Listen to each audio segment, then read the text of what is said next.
அப்புறம் நரேந்திர மோடி என்ன சொல்றாருன்னா, "தம்பி 2014ல 2019ல இந்த இந்திய நாட்டோட பிரதமர் நரேந்திர மோடி ஆனான் பாத்தியா?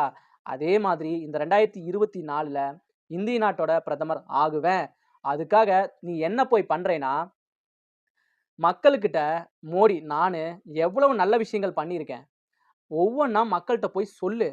மக்கள் ஆட்டோமேட்டிக்கா மோடிக்கு சப்போர்ட் பண்ணுவாங்க. மோடிக்கு ஓட்டு போடுவாங்க." அப்படின்னு சொல்றாரு. அதுக்கப்புறம் என்ன சொல்றாருன்னா, மோடி மோடி என்ன சொல்றாருன்னா, "நீ போயி பெண்கள் பெண்கள் இருக்காங்க பாத்தியா? அவங்க வந்து சாதாரண வாக்காளர்கள் கிடையாது. சாதாரண ஓட்டு போடுற ஆளுங்க மட்டும் கிடையாது.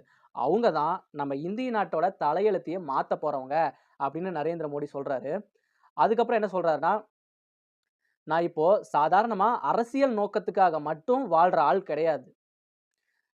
நம்ம மக்கள் நல்லா இருக்கணும் அப்படிங்கிற ஒரு கொள்கையால மட்டும் தான் இன்னைக்கு வரைக்கும்